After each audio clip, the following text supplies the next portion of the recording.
That's one kind of people I would call LêVâng fishing. In Vietnamese, I call LêVâng NHем. I would talk about this person in today's video.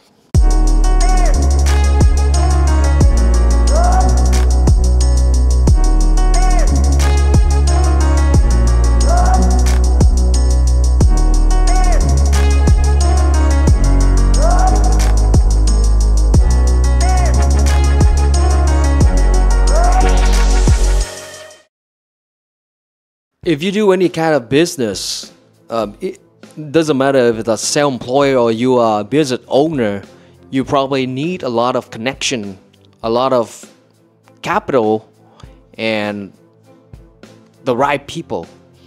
A lot of people ask me, hey, if you want to do that, I need this kind of money, I need this kind of capital. But I think money is the easiest thing that you need to start a business or to do a business. Only need you to have a good plan, to have the right people, to have connection, and to have a good deal. Money will come. But there's a lot of people, because they don't have the connection and they don't have the right people, so they're gonna do what I call a LêVâng fishing. In Vietnamese, it's LêVâng NHем. And I don't really like these people, man. So LêVâng Lê is last name, Vâng is middle name. So LêVâng is just a very popular last name and middle name of men in Vietnam.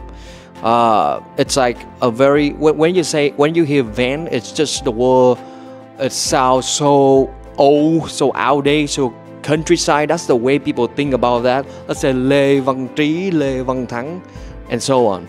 The same thing with the woman name. It's Nguyễn Thị. The Thị is just, a lot of people, they don't like their Thị. They don't like to have a middle name as Thị. Let's say Nguyễn Thị Sương. They like Nguyễn Sương or Nguyễn Thị Hồng. They don't like the Thị. Sometimes they say, hey man, I don't know why my parents put the Thị. So that's the way they think about it. That's why I say Lê Vâng. But it doesn't have any particular special meaning of that.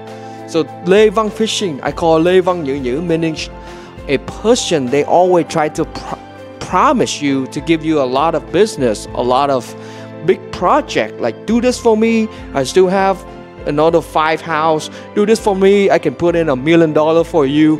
But then after they approach you and you give them a very good business at a very low cost, to kind of make friend with them, so then they can take advantage of that, and then they just disappear and you don't see anything.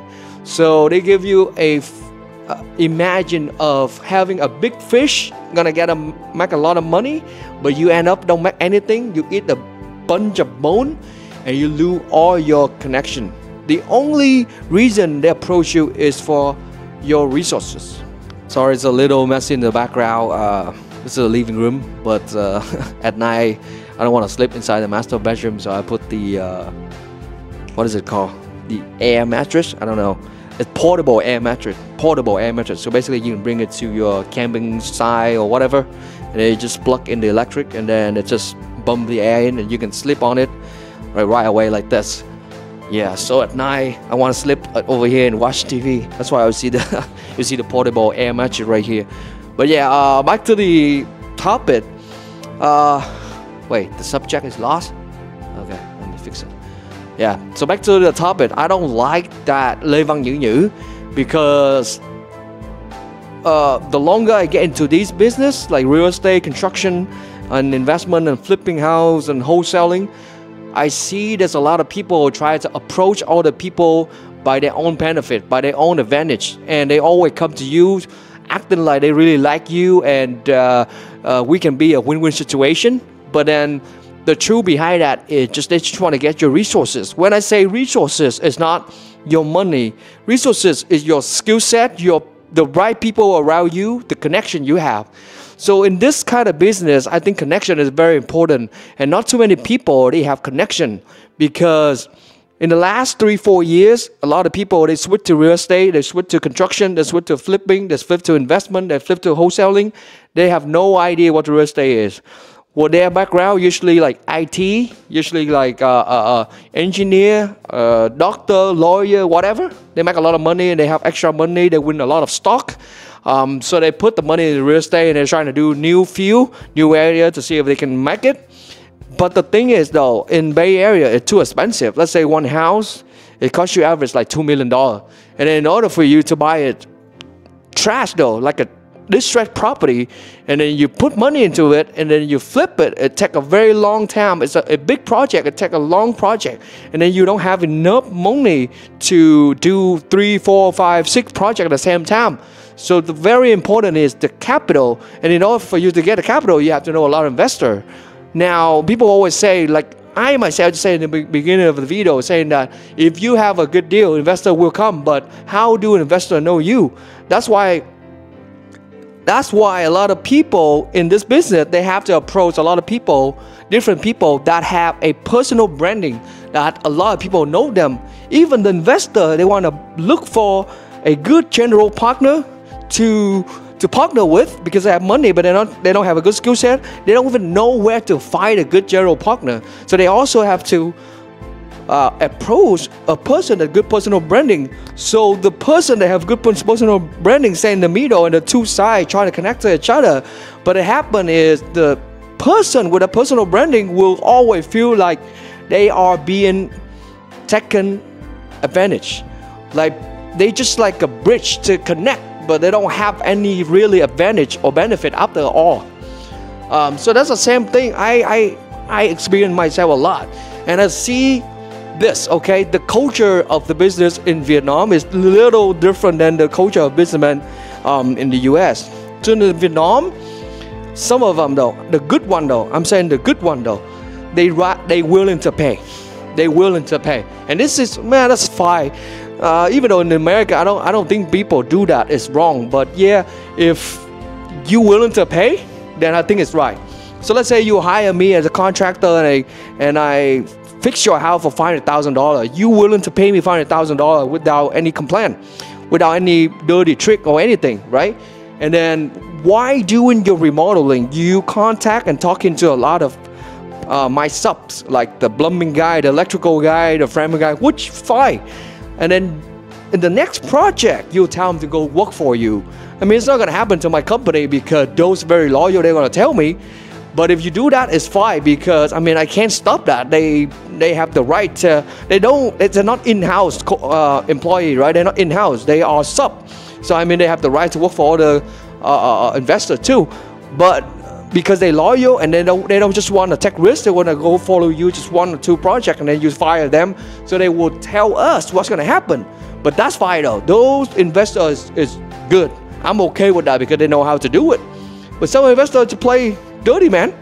But the problem here is the one that always play dirty, treat dirty way of their business, man. I don't know, but I realize, man, the higher level you go in business, you're gonna deal with a lot of shitty people. That's why my conclusion. Well, not too many shitty here doesn't mean that they are bad people though. But in business, they're very savvy and they I don't know the word. Well, just like if you really watch the movie Three Kingdoms, then you know what I'm talking about. Like everybody have their own agenda, and then they're willing to do anything to get their target, even though if they use that, they destroy you, or they can do something unfair to you. But that's fine. They don't care. They just want to make their goal, right? So I experienced myself. A couple people come to us and promising us a lot of things. Like I have 3 house, 5 house, 10 house. I have 10 acre of land and willing to give to you guys to build. So let's do the first one for cheap. And then, you know, we fall in love, and then we do it like not profit at all. Even we lose the money. And then at that moment, I realized when we go deep into that project, I realized that, and I even asked myself, hey, is he really a big boss? Why he's so cheap? Or is she really a big boss? Why she do that, right? So when we get out of the project, man, I would pray to God and then put a fucking big roasted pig in front of my house and put some incense. Like, man, finally I'm done. I feel so good. You know what I'm saying? But we figure out the reason why they do that is just to get our resources. And then after that, all of the good all of the talent, all of the good skill worker that work for us left, work for him and or her. So I don't know why they do that. I mean, if you want to do that, just do that. You don't have to do promise. I hate the people that use the big imagination, the big fishing to fish you. That's person I call LêVâng NHем. So from that experience that happened to me 2-3 years ago, I don't like the people that come to me and show off too much. The first impression is to tell me that, hey, I am net worth 20, 30, 50 mils. I have 5, 6, 10 different projects. And if you do good to me now, you're going to take care of all of that. And you're going to make a lot of profit. I don't believe any of that. I don't believe any of that because I've seen people showing and promise too much, but at the end of the day, the business don't go to me, go to someone else because of the discount, because of the cheaper price, because of any reason. So if you just want to come to me and say, hey man, I need help with this, I need a plumbing guy, I need a framing guy, or hey man, I need an investor that have $2 million cash to do the project, just tell me, man. I'm willing to connect you or refer you. I don't care, but don't do that. It's just a bad way to do business, right? So if you are ever deal with the LêVâng NHем, stay away. Okay, again, this is Thang. Thank you very much for watching this video, and click on that like and subscribe button if you haven't already. And thank you very much, and you have a good day. Bye.